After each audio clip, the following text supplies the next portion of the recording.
जय जगन्नाथ। आज super tasty चिंगुड़ी मलाई करी आज मो स्टाइल मु बनैबी। आशा कर समस्त भल लगे। समस्त घरे थिबा नीतिदिन मसला आम आज या चिंगुड़ी मलाई करी। आशा कर भिडियो टी फुल वाच करेंगे। देखिपे गोटे केजी ये चिंगुड़ी तो बहुत बड़ साइज था। सहित मुझे फास्ट टाइम गोड़ देखी चिंगुड़ी आगुरी के गोड़ देखी नी। ये देखिए चिंगुड़ी ये भलसे धोई नहीं।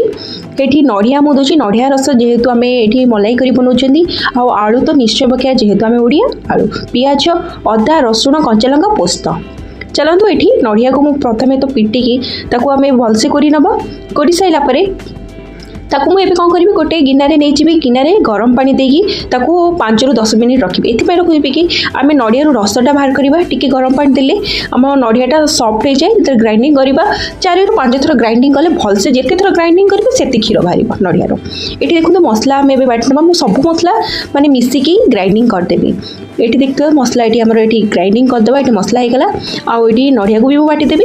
चलतु तापर ये आम गोटे कढ़ई बसई ने से देदेवा सोरिष तेल। प्रथम आम ये आलू को भाजी नवा। देखिपे आलू आम ये भाजी गलानी गोल्डन कलर हो गलानी। ये आलू को काटी नवा। तापर से तेल आम देदेवा चिंगुड़ी। मो चिंगुड़ी के आगुरी मु हल्दी लुण देकी गोली नी। एवं लुण और हल्दी देकी आम या भाजी नवा। मन रखिए चिंगुड़ी की बेसी भाजबेनी।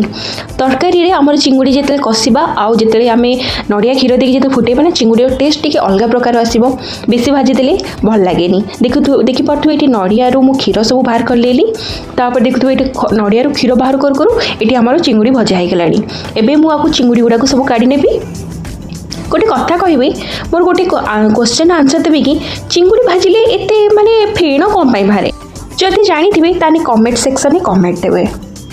ये देखते सब चिंगुड़ी गुड़ा मुझे बाहर कर नेली। सेम से तेल मु मसला जो आगुरी पियाज अदा रसुण सब बाटी देदेली। आम भलसे कषि सारापर देखो ये आम 5-6 मिनिट हो गलानी पाखापाखि आम टे कषि गलानी। देदेवा टमाटो टमाटो दे सारापर ये सब मसला गुंड दे दूसरी लुण लंका गुंड हल्दी गुंड आहूँ धनिया गुंड आहूँ मीट मसला दे सारापर आउ टे समय कषा। तापर कभर कर ये 5 ରୁ 6 मिनिट जाए कभर कली। ये पाखापाखि 5-6 मिनिट हो गलानी।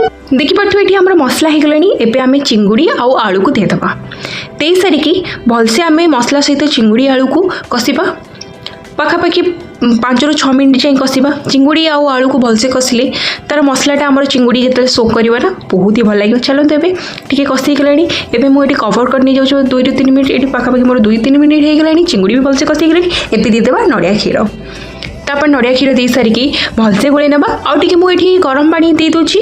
आउ ठंडा पानी बिल्कुल भी यूज करेंगे गरम पानी ही देवे ना टेस्ट बिल्कुल भल लगे। देखा तो ये आम चिंगुड़ी तरकारी फुटिलानी।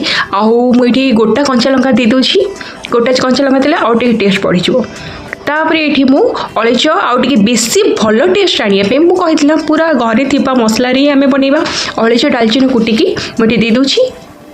लास्ट को टी मु घी दूची। घी निश्चय देवे। मलाई करी घी देले ना टेस्ट बहुत ही बढ़िया आसो। जदि आज वीडियो पसंद आसो तो लाइक शेयर करने बिल्कुल भी भूलबनी। जदि बेसी भल लगी तो सब्सक्राइब करदे।